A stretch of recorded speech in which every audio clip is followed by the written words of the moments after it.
I'm humbled and I appreciate it. And I just wanted to say, one, hopefully we'll see you at boot camp. Two, if you've got topics that are really interesting to you all, please drop them in the chat. Let us know. We love to do a lot of work and research and take our experience and turn them into presentations. So if you've got ideas for other topics, some of you have sat through our tech talk, tech that you need for your business. This is obviously incentives. We've got a number of other fun talks that we do. But if you've got ideas or topics that you're interested in learning about, we love the challenge of doing the work and presenting good information to you all. So please share it. If you have any questions, please drop them in the chat. Today will be a little bit quicker than the last one, which went about an hour, right at an hour. But I welcome questions and comments, and there'll be some times where I ask for your feedback, and we'll read those responses. So please get involved and make it a two-way street here. A little bit about me. For those of you who I haven't had a chance to meet yet, my primary business was Premier Aquatics, or is Premier Aquatics. We're a lifeguard service agency. This past summer, we employed just over 800 lifeguards. So recruitment and training is definitely a specialty for us. We've got a great talk on how to recruit and how we did it that I'd be happy to share with anybody. Premier Swim Academy is our second business. We have 2 going on 3 locations, swim school locations. They're year-round indoor locations. Pretty heavy on the staff there as well. And then OneTeam is our software that we built to kind of manage all of the craziness. This talk specifically today revolves around employee incentives to drive retention. So if Aaron, if you can just give me a thumbs up that you can see. Okay, perfect. I have 2 screens and I never know which screen I'm showing here. So the use of incentives to drive employee engagement and retention. So this has been something that obviously has come out of necessity over the past few years. I may as well jump into the first slide because you're all familiar with it. As COVID came and slapped us right in the face, we realized how important incentives and retention were to our company. Really, it came down to the more we can retain our staff, the less we have to spend on hiring and training and loss of clientele. And I think we all know the importance of it.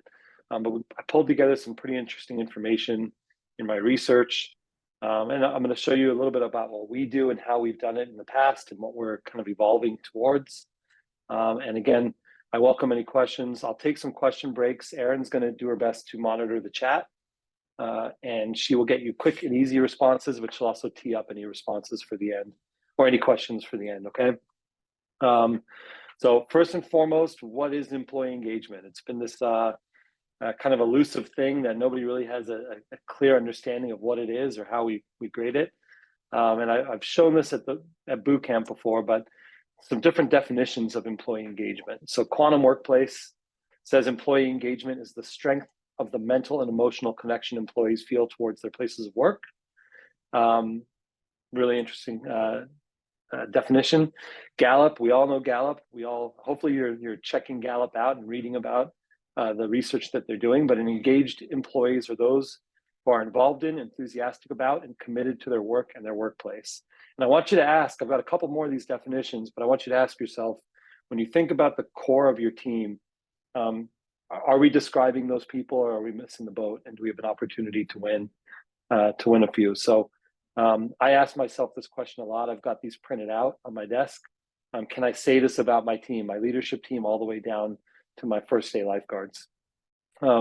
Willis Towers Watson says engagement is employees' willingness and ability to contribute to the company's success. Are they punching in and then going home, or are they actually actively involved in wanting to make the company better? It's a really important question. Again, I ask you to ask yourself this question and just think about your team. Last one here, Aon Hewitt. Employee engagement is the level of an employee's psychological investment in their organization. So I asked myself, and we just talked about this with our team, are our team members psychologically committed and invested in what we do? Or are they literally just showing up and just, they have no real buy-in, no real connection to it? So all 4 of those definitions are somewhat the same, a little bit different. But I challenge you to ask yourself, are your employees fitting the mold of what an engaged employee should look like? Okay, so how is engagement calculated? And this is a tough one because we've gone through this in a million different ways. And really what it comes down to is it comes down to surveys. Okay, super simply put, and we can run through this in more towards the end. But simple 1 to 5 ratings put out on a consistent basis. We tend to do it for our hourly staff every single shift. So we give them surveys or 360 surveys that they can submit every shift. But at a minimum, you should be offering these surveys quarterly or every 6 months. So every quarter at a minimum, you should be sending something out, or every 6 months at a minimum, sending something out. And they can be very, very, very simple questions of just, do you have the tools necessary to be successful in your job? Do you love who you work for? Do you respect your managers, and do they respect you? Just very simple questions. But the big thing is benchmarking them. So it's not changing them each and every time. It's setting a benchmark and then working towards raising those numbers as we go. Okay, so it's important that you get a fair sample size of the responses. So if you've got a staff of 20 and you only got responses from 2, it's not enough. You need to get, my goal is always 50% or more. It is a challenge. I think the industry average or the hourly employee industry average is closer to 15 to 20%. But we really shoot and we incentivize our staff to submit the surveys. They're anonymous, so we don't know who said what, but the feedback we learn is amazing each and every time. This could be a one-way survey, or it could be a 360 survey. One way, and I'll show you some examples of what we've done. One-way survey is literally just, hey, this is out there, please give us feedback. 360 could be an example that I'm going to show you in a second, is one of our manager 360 surveys where they can rate themselves, and then we can rate them and give them feedback on it. Now the key, this is the absolute key. We have learned this the hard way once. We will not have to learn this again. The key is that action will save the day, and I have a spelling error there. Inaction will kill your business. Okay, I can't be clearer about that. If you get feedback from your employees, it's because they want to be heard. Okay, if they're taking the time to fill out a survey, they want to be heard, they want to learn, they want you to learn what's going on. If you decide not to take action on that or acknowledge the feedback you get, it's going to kill you. It's going to kill your business. Your staff will run for the hills, I promise. Okay, this is a sample of one of our 360 surveys. Happy to share this, one of our live documents. It's much longer than this. This is for a full-time employee. I can see my supervisors here. They rate themselves first. And we rate on teamwork, problem solving, communication. Now, these are our core values within our business. They fit within our core values. So everything here ties directly to a core value within the business. They rate themselves, we rate them. There's a separate section that you cannot see here where they can write out a little bit more about themselves and why they gave themselves the ratings that they did. And there's a series of questions down below as well. And we give this to them. We do this every 6 months with our full-time people. It is a process. I acknowledge that it's a process, but I cannot tell you how important it is to the success and the retention of our team. We learn so much about it. I can't even tell you. And they learn about it. You know, I can't tell you how many times we have people come in and they give themselves 5s across the board when they simply don't deserve it, and we're able to give them that feedback. Now, how is retention calculated? Stick with me here for a second. But basically, here's a retention rate calculation. You can Google a number of these. There's simpler ones and easier and more complicated ones. But basically, what we're looking at, and again, I'll let you. There's a link at the end, so you can download this entire presentation. If you start the year with 100 employees and you end it with 110, but you hire 20, we're going to back out those 20, and we're going to end up at a retention rate at the end. So again, I'll share this with you. Now, 90% retention rate doesn't really mean anything if we haven't benchmarked it across other quarters or other years or whatever it is, whatever period you're tracking it. We like to track year over year, and we track full-time and we track part-time as separate numbers. Okay, and it's a really it's a great thing to track, and it's pretty enlightening. So why are engagement and retention important? And there's some pretty simple common sense here. But one, and I'll give you some real stats based on Gallup's research. So higher productivity of your team, better employee retention numbers, better work output, increase in employee well-being. People just love being at work when we can engage them and retain them. Buy-in and drive to be innovative, helping us make our business better, not just showing up and clocking in, clocking out. Our customer service ratings will increase, employee loyalty, team cohesion, adaptability. At the end of the day, the thing that really matters the most, and if you've heard me talk at all about this, it all comes down, because I am a business person, it all comes down to increased profitability, right? We've done case studies with OneTeam year over year. The clients who went through the case study saw an average increase in retention of 44%. That's 44% less hiring, less training. I can't even quantify the reduction in customers who have left when we can keep our employees longer. And I think you can all relate to that. So why the hell do I have a really scary looking, whatever that is? Because here's the scary stats, right? We know all this. We've spent this time with COVID, and with a lot of us have been in the trenches and really trying to just keep our businesses afloat.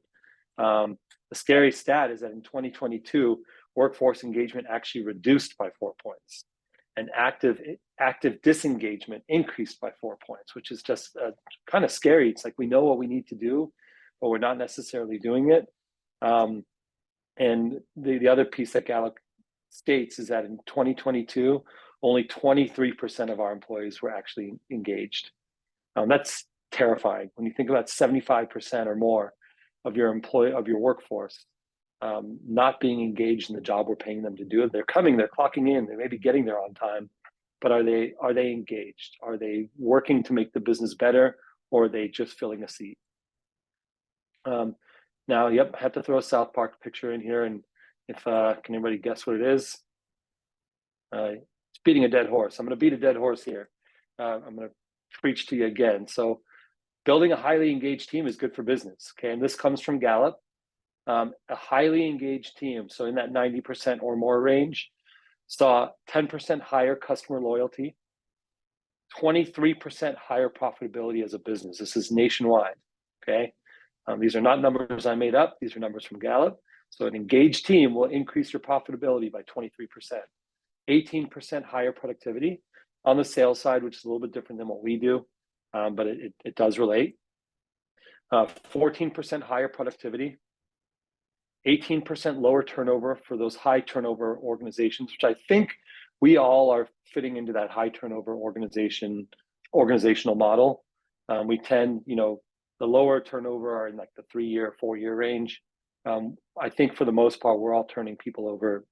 If we get 18 months, 2 years, we're happy for the most part on the hourly staff at least. 43% lower turnover for the low turnover organizations. So when you think about I consider that we have 2 different organizations within our organization. We've got our full-timers, right? Our management, our upper level people. I would consider them our lower turnover organization within the organization. And then all of our hourly and shift-based workers fit into that higher turnover range. Okay.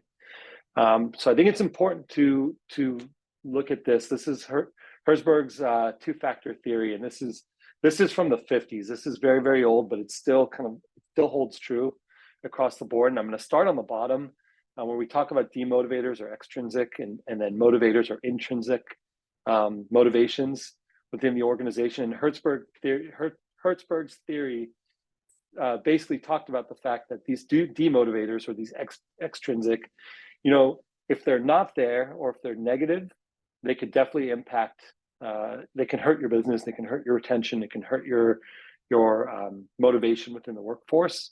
But if there's positive demotivators, it doesn't necessarily help you at all. So, if you have bad work conditions, as an example, it's going to hurt your business.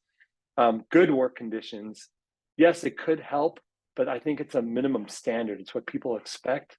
So they say that, having good work conditions, that's your baseline. You have to do that, right? If you've got bad work conditions, obviously it's going to hurt your business. If you've got good, it's going to help. Now, the motivators or the intrinsic came down to achievement, recognition, the actual work that they're doing, the responsibility we give them, advancement and growth within the organization, all of which can be tied to these incentives, which we're going to talk about here in a second. Okay, so if we don't have these, they can absolutely hurt us. If we do have these, if we do check these boxes, these 6 boxes, they will 100% have a positive impact on your employee retention and satisfaction within the organization. And I believe that all of these can be tied to incentive programs that will drive employee satisfaction. Okay, so how do we win? You've heard this before. I'm not teaching anything new, but define your core values and preach them, right? If you don't stand for something, then you stand for nothing. So your employees want to hear your core values. They want to know what they're working towards. You might not think that they care. They care, okay? Create an effective onboarding process, which we've talked about. I've got a whole other talk on this one. Happy to present it to anybody that wants it. But the effective onboarding process is so important. Improving internal communication. They want to feel, especially in our organization, we're open 7 days a week. It's hard for, like, a lot of our employees don't even meet their managers half the time because they might be a Monday through Friday, but they only work weekends or some kind of version of that. So developing some kind of true internal communication system is so important where they feel like they're bought into the team. Facilitate two-way feedback systems. So this is obviously our surveys, which we talked about. Building relationships, promote trust and accountability through documentation. These are all coming from Gallup and from other survey systems. I did not make these up, but these are all things to support employees' career growth. One meaningful conversation per week with every employee. Who can tell me that they do this, right? I was blown away when this one came up in my research. Just having a conversation, and we've got, within one team, we're trying to figure out ways to better track this. Have we had at least one meaningful conversation with every employee every single week? And then number 9, I wish it was number 10, but it's number 9, use an employee rewards and recognition program. And again, did not make this up. This came from plenty of research. These are the things that are going to help us win. We're going to focus on number 9, which is that employee recognition program. Okay. And my methodology has been, and until I learn something new, we'll continue to be using the carrot. And we'll talk a little bit about our incentive programs, and I'm really interested to hear. First and foremost, let's see if I can throw this thing up. I'm going to launch this poll, and let's see if this works. So if you got a poll pop up on your screen, I'm interested to see. It's my first time ever using polls, so hopefully I didn't screw it up.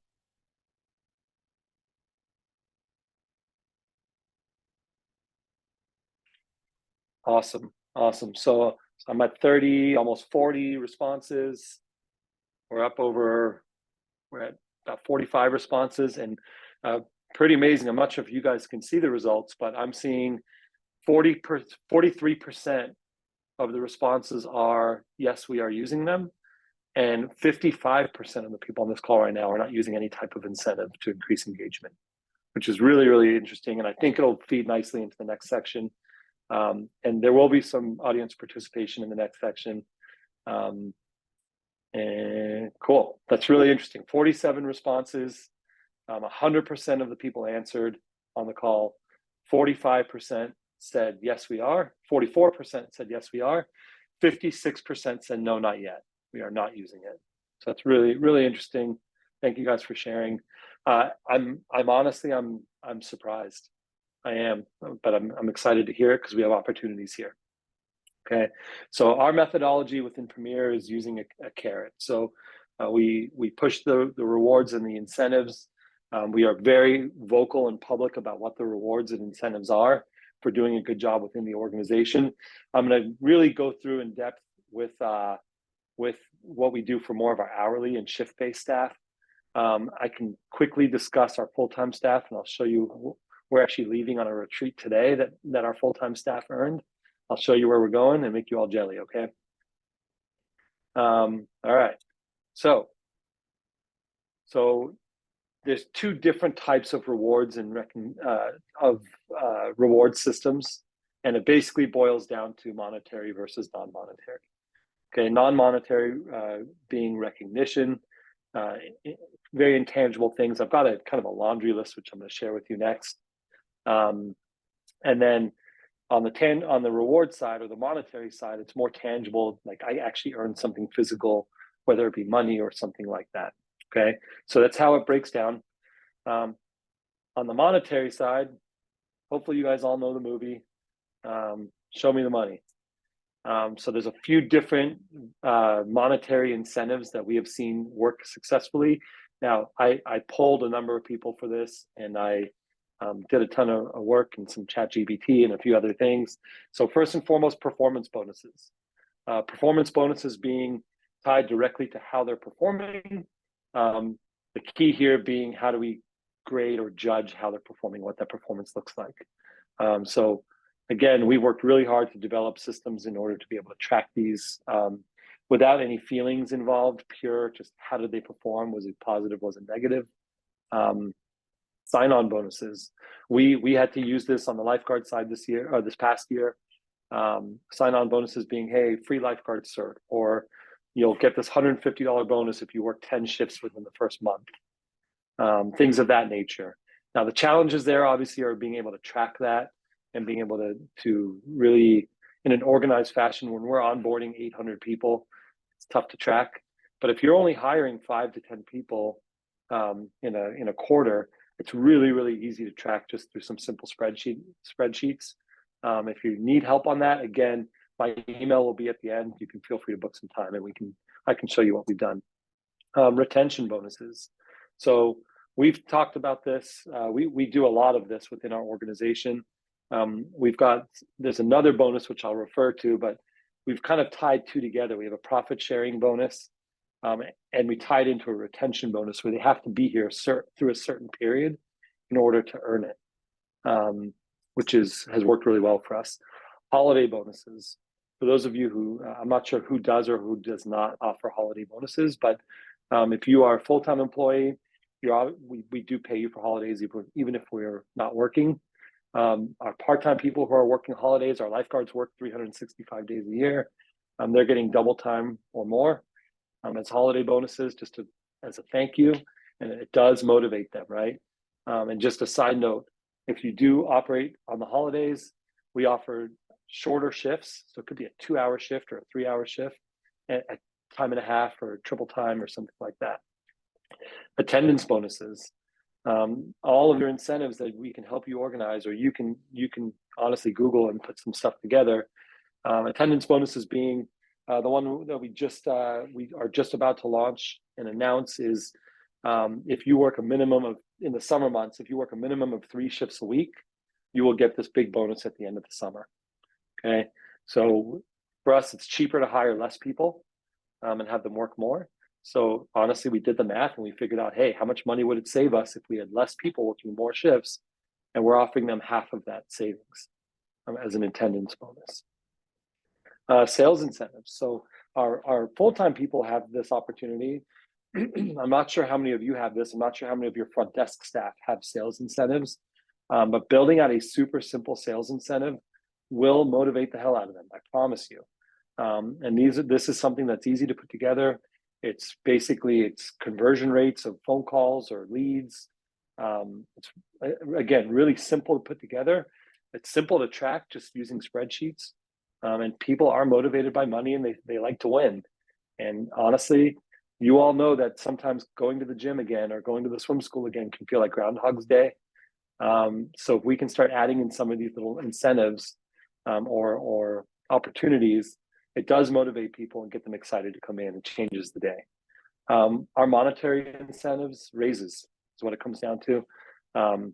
For our hourly staff, a lot of it is just raises, and we like to do it. I'll show you our incentive program here in a minute. We do more raises, smaller raises, but much more often. So it could be every 20 shifts or 40 shifts. They're eligible for a very small raise, but it keeps that carrot there where they know what they're working towards. And again, I'll show you ours as an example here in a bit. We do offer profit sharing for our full-time people. It's based on their tenure in the organization and their level within the organization. I'm happy to share that calculation with you if you'd like to see it. But basically, we have This year, I think we have 15 people in on the profit share. They have to have been with the company for 2 years minimum. We have 15 on the Premier Aquatics lifeguard business side. And I think we have 8 or 9 on the swim school that are eligible this year. And we're going to share quite a bit of money with them. Phantom stock. Phantom stock, for those of you who have never heard of phantom stock, it is basically unofficial ownership in the business. It's only reserved for your top level people. It has no cash value unless there's a liquidity event within the business. So that means if you're bringing in an investor or you're selling the business, I have a few people on phantom stock options where it's worth nothing to them unless we sell. When we sell, that stock is worth something. So if they leave the business, they get nothing. It's a really, really simple system to keep. I know you all have that 1 or 2 or 3 people that you're like, I never want to lose this person. Phantom stock is a really fair way to keep them tied in and have them see the upside long term. Tips. I'd be interested. I should have added a poll for tips. Who has? I guess I'm gonna risk this, but who has actually? And you could drop it in the chat here. Who has actually asked your clients to provide holiday tips for your employees? Have you ever put a message out saying, "Hey guys, Christmas is here. If you're interested in tipping the staff, we've got a fund going. If you can drop it in the chat, let me know who's done it." Got some no's. Nancy, thanks. Noma Jim, thank you. And anybody else? Tips for birthday party staff? No. I'm getting a lot of no's. We have never done this, but we're talking about it. Parties and special events for sure, but why? I started asking the question, why do we tip someone who works? It's a one-day thing versus someone who's taught their kid for 6 months, right? So you'll just have to weigh that and see if it makes sense for you. I know that I see that absolutely less of a tip culture in the UK for sure, Jennifer. But maybe it's something worth asking. You know, maybe it's something where you poll your favorite customers and say, "Hey, is this cheesy? Is this inappropriate to ask our clients to tip?" I don't have an answer for you, but it's something we'll definitely worth asking. The next one is PTO, or paid time off. So a monetary incentive, and we do this for our hourly staff as well. When they've earned enough points in our incentive level, they earn paid time off. They just have to schedule it in advance before we publish the schedule, but we actually pay them to take time off, which I will tell you, none of our competitors locally are doing this. We are different, and we make it very clear that we're different. Okay, so that's monetary incentives. If you want to drop questions in the chat, please feel free. Aaron's going to kind of facilitate. At the end, we'll run through them all together here, okay? Non-monetary incentives, or as the sad boy on the screen says, please give me some love. Recognition programs, okay? Recognition programs are so simple, but so very important to making people feel loved. Professional development, giving people the opportunity to learn more and do more. I've talked about this in my other talks. Professional development could be, I'm passionate about social media, but I'm a lifeguard. And we do survey our staff to find this out. And if you've earned a certain level, we will contribute to your junior college certificate to go get certified in social media management or something like that, where it'll help our business in the long run. It'll help them feel more motivated and want to stick with you for an additional year as they go through that course. It doesn't cost you a ton of money. They have to have earned it. You're not offering it to everybody, but it's a really easy, simple one. Flex schedules. I know this is hard for a lot of us in our swim schools. It's much, much harder. Lifeguards, it's much easier. But offering these flex schedules where they can basically every 2 weeks, we're publishing the new schedule, and it can change every 2 weeks. People do seem to love that. Interview opportunities for new roles. Now, if you're not doing this already, and we have failed multiple times at this, but we will never fail again, any new role that is published within the organization goes out to our existing staff first. So letting them know, one, our business is growing and we need to add new people and new great people to the organization. Do you feel like you can have an impact in this position? Let them interview, let them learn. Now, obviously, there's risk there when they don't get the job, but I think you have to just be careful about how you handle it and the conversations you have, and they will be grateful that they had the opportunity if you do it right. Job enrichment is very generic. Access to external wellness programs. You'll see in our incentive program, we do offer mental health counseling. We do offer discount programs and things like that. Generally speaking, they're free or very, very, very inexpensive. Through the U.S. Swim School Association, we do the mental health counseling program. I think we pay $6 a year per employee. And I think we only buy 800 employees. We only buy 20 seats or 30 seats because unfortunately not enough of them take advantage of it yet. But we'll increase that as we can. Work perks, discounts and things of that nature. Work perks are always huge. We'll talk about the Swag City Swagathon in a second, but sabbaticals for those of you who have full-time staff that have been with you for a while. Who are we just talking about? Oh, Jackrabbit. Jackrabbit Technologies offers their staff, I think when they get to 10 years, they get a sabbatical, which is pretty incredible. I just finished talking to a few of their employees about that who had gone through the sabbatical. And honestly, at about year 6, the sabbatical was a motivation to keep going through year 10 to get to that point. So it's pretty impressive. And we can all learn a lot from them because their turnover is next to nothing. Their retention is higher than anyone I've ever heard of. Recognition programs we've talked about. I duplicated it. My apologies. Job security, Swag City Swagathon. This is a program where we basically, if you work X amount of shifts in a week, or excuse me, in a calendar month, you earn swag. So we had 2 months ago, it was cooling towels. We just did beanies. We're doing custom socks that every employee will earn.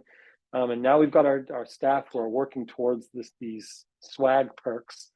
And they really love them. And we make the stuff fun. We make the shirts fun and the socks fun. And it's stuff they actually want to wear. And it gets our stuff out into the community. It's great. Social events. And this can be something so simple. Wally, who's my GM for my swim schools, he asked, can we use the swim school on Sunday nights for poker night or Dungeons and Dragons night or whatever they wanted to do? So Sunday nights, and I think they do it once a month now, my schools are open for staff to come as a meeting point with their friends. Obviously, we don't allow alcohol. We don't allow any of those things. We make sure not to let anybody take advantage of us. But that's 1,000% free, and you're just opening up the space to let them come and use it.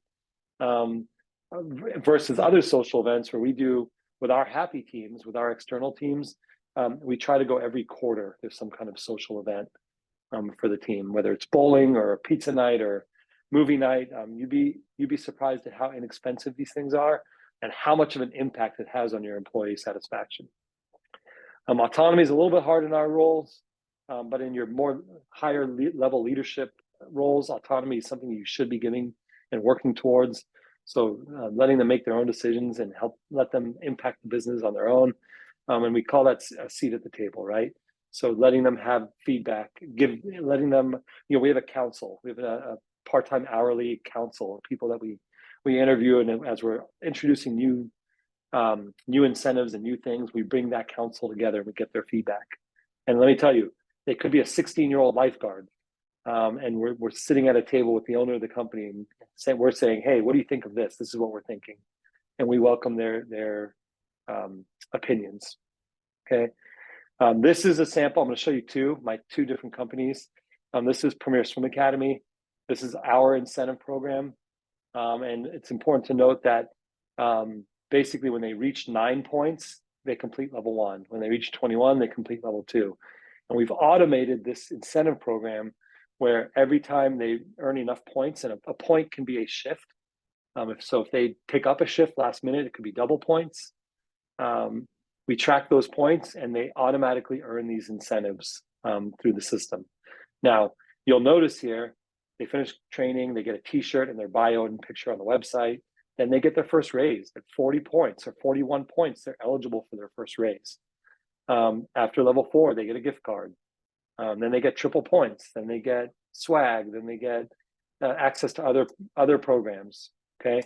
Now, the beauty is, and I love this used to be a 10-level program, but based on the effectiveness of the incentive program, we've had to add up to 21.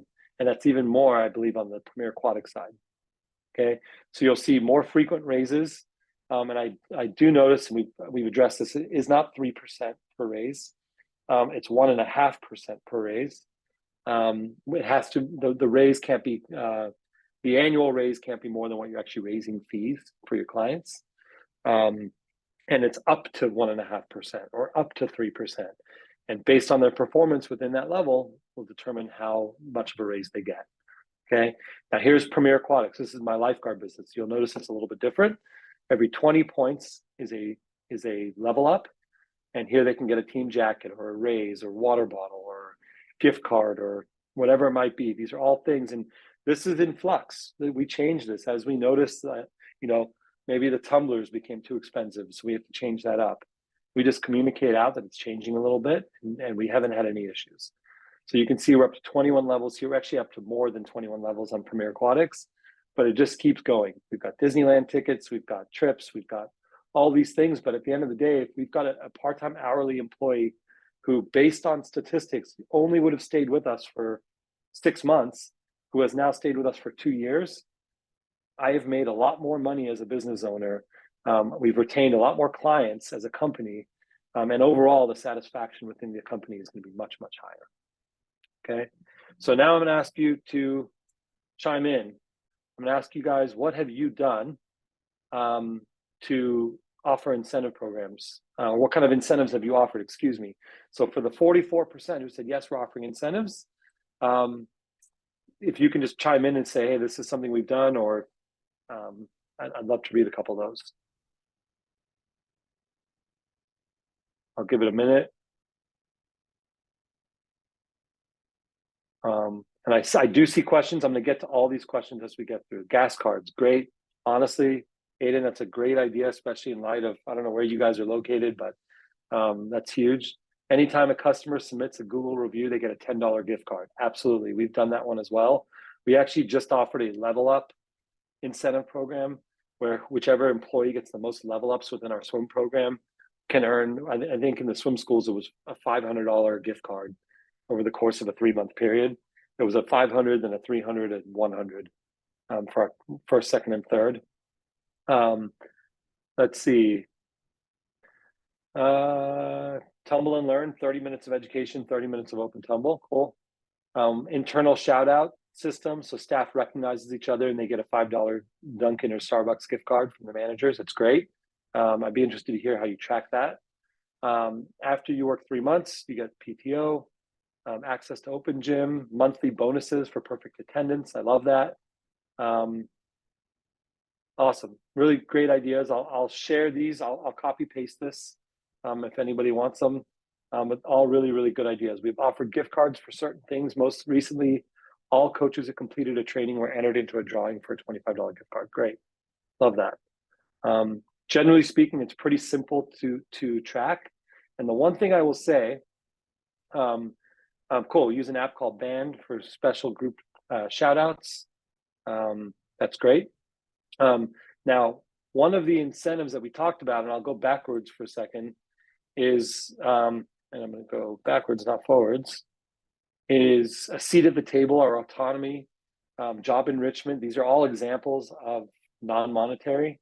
Well, a really easy non-monetary gift is the ability to be part of the decision-making and also the top part of the tracking. So we can have a part-time hourly lifeguard or swim instructor who for this month is responsible for, we're going to pay you 2 hours a week to track these incentives for us. And it's work you don't want to do. I know you don't want to do it. And they feel like it's changing their day up a little bit. It's going to keep them engaged. So think outside the box a little bit and how you can possibly use some of these things to drive engagement overall. Okay, as we get kind of towards the end here, we'll have time for plenty of questions. There's the bewares. There's the do's and don'ts, so to speak. So the things I want you to think about while you're building this out. Okay, and again, my email and contact information and booking link will be at the end of this. I would love to jump in and converse with anybody about this afterwards. But consistency. So it's whatever incentive programs you're building, they have to be consistent. It can't be something that you launch and forget about, because very quickly, and I've learned this the very hard way, very quickly they stop trusting you. And that just leads to a very big downward spiral with satisfaction. expediency or speed in which you actually reward them for their level ups or their incentives. If they, generally speaking, if they have to chase you for the incentive, they are going to be less motivated to do it again next time. Okay, so if you got perfect attendance out of someone and now it's been 2 weeks or a week since the end of that month or that judging period, I promise you that same person who had perfect attendance won't be motivated again. They want it now. They want to know that they earned it. Congratulations. So we, generally speaking, if we're doing Swag City Swagathon on the 1st of the month, we will announce who all the winners of Swag City Swagathon were for last month. Okay, and we'll get those gifts out immediately. Perception of being unfair is a true thing to worry about and think about. So just making sure that you're aware of just how it can look, right?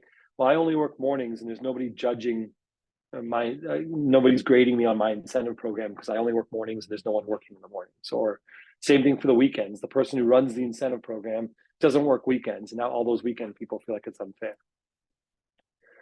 Costs. We learned this one the hard way. And again, I alluded to it. You saw 3% raises, but we were only really raising our customers, 6 to 8% a year.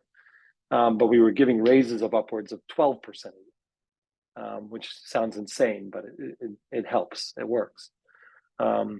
Keep in mind they're going to work the system. So what will it cost you? Think about your best case scenario, which is financially it's your worst case scenario, but in the end game, it's your best case scenario. Is you've got people who stick around for a really long time and they want to keep going.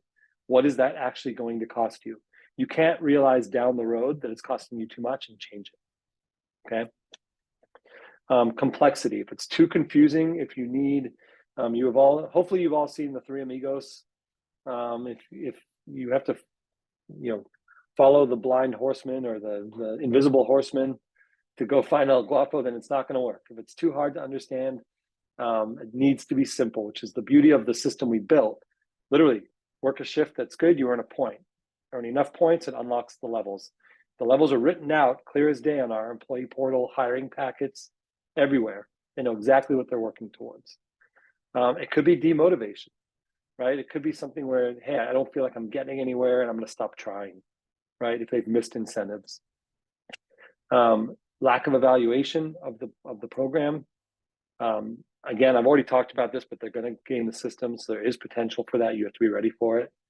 And then the last couple here, taking it away is really, really hard. If you offer these great incentives that get people excited, and then you start to take things away or don't pay attention to them, people are going to be upset. I promise you. And I've said this already, and there's my spelling error again, because I copy pasted. Action will save the date. Inaction will kill your business. There's no question about it, right? So if you're getting feedback or you're not giving the feedback that you need, and you're learning about what works and what doesn't work, and you're not actually taking action to fix it, it's going to be a problem across the board. Okay, so we're doing great on time, first and foremost. I'm going to open it up to questions, and I'll do my best to answer as many as I can. The QR code and the link are the exact same thing. So if you want to you don't even have to say anything. You can just scan the QR code and hit send. You'll get the PDF version of this entire presentation sent to you. So you don't have to chase it down. But I'm going to open up to questions. Aaron, did you want to tee them up? Sure do. The first one was, can you expand a little bit on your part-time staff earning PTO, or is that an option for them? Absolutely. It's a huge, our part-time staff earning paid time off is a huge incentive for them. You can actually see it in our incentive program, which I think I can see if I can see it in here. Let's see if it's in this one. But yes, we offer it to everybody. They have the ability to, if they've worked X amount of shifts or if they've hit certain milestones, we will give them paid time off. Now in California, we give 24 hours of paid time off already. It's actually increasing this next year. I think I heard it's 30 hours this next year, 32 hours, something like that. Now what we do, it's sick pay. We front load once they've hit a certain threshold, we can front load some of those hours. So we have to give it to them anyways. It's not a choice. But we can say, hey, instead of sick pay, we're going to offer it to you as PTO, and you can use it at any time you want. You don't have to be sick. Just book it in advance. Now, there's two wins to that. One, we already have to give it to them. Two, if it's sick pay, they generally tend to use it like same day or the night before, and then we have to scramble to get shifts filled. If we convert that sick pay to pay time off, they have to schedule it in advance. So we have time to actually get ready for that. With that said, within our incentive programs, any employee, doesn't matter how much they work, can earn more vacation time that we pay them for. And then we book it into our payroll system. Awesome. How do you track retention when you grow and add staff, or keeping in mind seasonal changes? Yeah, great question. So again, we treat our teams as two different teams. So one is our full-time year-round professional team, I should say. And then the other team that we track is our hourly and seasonal staff. Now, what we've started doing, one, we track numbers, we track returning staff. At the end of the season, in fact, it's not even at the end of the summer season, as an example for our lifeguards. Generally speaking, in July, we're going to start to survey the staff, and we're going to start to see who's planning on coming back next year. And we incentivize them once they've committed to fulfill that commitment to us. So we actually, I can tell you, last year in 2022, we had 55, I'm trying to remember the number, 55% of our hourly staff committed to return in 2023. And the number ended up being greater than that, which is huge. It's people we didn't have to recruit, we didn't have to train, they were already ready to go. And we track that basically through surveys and then who came back. Okay, it's manual, but we were able to track it. And then the ones who were not returning, they give us that feedback as well. Not all of them, but for the most part, told us why. And then what we were able to do, if it was things that were within our ability to fix, we fixed them, and we marketed the hell out of them to those staff that, hey, you spoke, we listened, this is what we've changed. These are the new opportunities. The last thing I'll say, and it's a totally different talk, but we offer education programs, and whether it's interview prep or resume building or social media classes or college counseling, we offer that year round to staff, whether they're working for us now or not. So even if they say I'm a seasonal person, we still let them come to the college prep training classes to keep them kind of tied into the business. And that's had a huge impact. Awesome. On the topic of incentives, are you adding the gift card amount to their paycheck, using a physical gift card, digital, etc.? Yeah, we use digital gift cards is what we've done. The other thing that we've done, we use a system called Ramp. And I have no stock in Ramp. I'm not going to even give you a referral link for it. I think it's ramp.com. But it's a credit card, or it's actually a charge card. You can create unlimited number of virtual cards within the system. So what we can do is we can actually give them a company credit card. Within Ramp, it's virtual. They just drop it into their Apple Wallet, and they can go, or Android, and they can just go spend like a normal credit card off of that. And we can set the limits on that. We can set time limits on that. There's no fees to do it. But the beauty is that we get 1.5% cash back on that. So gift cards, we generally are paying these bigger fees. If we use a Ramp card, there's no fee to do it, and we get 1.5% back. So, and there's other systems like Ramp. I can't remember what they are right now. We use Ramp. Next one revolves around feedback. Sometimes we feel like there's some employees who tend to have more complaints. There tends to be good feedback, but seeing an opportunity for people to create a forum. Do you have any suggestions for content or questions that would allow to circumvent that? Who asked that question? Unmute yourself, just so I can get more clarity on the question. I think the concept was, how do you combat people who are whining or complaining when asking for feedback? That was me, Dan. Awesome. Tell me. Yeah, large staff, over 70 people, multiple locations, and I'm big on surveys and feedback as well. But there's always that common thread, of more whining than actual actionable, feedback. everybody wants to get paid more, but that's the given. But when you're trying to get good information, for some reason, it seems like today there's just a lot of, you're the owner, you're making a ton of money, and I don't get paid anything. Like that's the common thread. So, when I said, how do you combat that? It's once you put out for the open survey, I just feel the quality of feedback has just been, over the last 2 years, pretty poor. Yeah. So that's a great point. And what we've done is we've had to work to be 100% more deliberate about the questions we're asking, and we offer less open forum questions and feedback opportunities. So we really try to, we ask for feedback on things that we can actually impact and actually have an effect on. We don't leave it open-ended as much. Now, the other thing that, and I'm not going to take any responsibility for this. I'm going to give all of the credit to our new director of people and culture, Amber, for Premier. The systems that she's built, and the culture, the work at building culture from the top all the way down, is unlike anything that I've seen.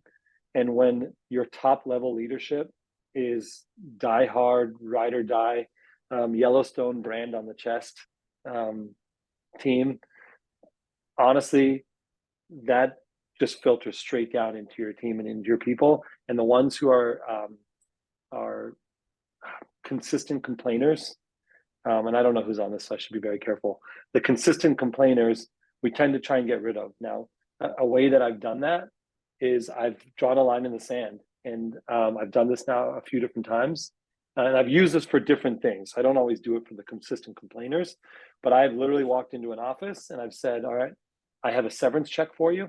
We want you here. And I will not do this for like a 2-shift-a-week person, but someone who has more of an impact than that. I will have a severance check and a severance agreement on my desk. I'll want you here. We want this to work out. Here are our core values. This is what we're working towards. You're either helping or you're hurting. Pick one. Do you want 2 weeks of free pay to go find another job, or do you want to buy into what we're doing and just be ride or die? And I've had a 50-50 response rate on that.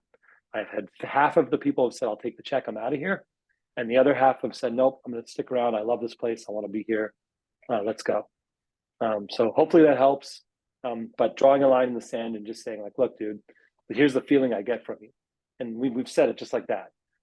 We love you. You bring value to the business, but your negativity and your unhelpful complaining, it's hurting us. It's not helping us, right? And then the last thing is again, inviting them to a seat at the table. We are an open financials business. So everyone on our leadership team sees our financials. They know how much money we're making or not making sometimes. They know what we're spending on. They know what sick pay costs us. They know all these things. And I think it's a huge eye opener for our team. And then again, that just feeds the rest of everybody else. So hopefully that helps. We've had a couple of requests for some of your insight on onboarding. So that may be an option or a topic for some of the things that you want to put out as well, just in the interest of time. Cool. And then the last one was if we had a webinar for the staff onboarding and management. We've done a recruitment and retention webinar with Bootcamp before that we're happy to send you a copy of. And then we also had a request for a copy of survey forms for hourly and full-time employees. Sure, absolutely. So we'll take note of all of that. We're happy to share. So if you just email here, and if you have specific requests, just leave them in there. If you've done it, you've already gotten an email back from us with the presentation. We will reply again with whatever else you need. The other thing is we have recordings of all of those other, like the onboarding ready to work webinar.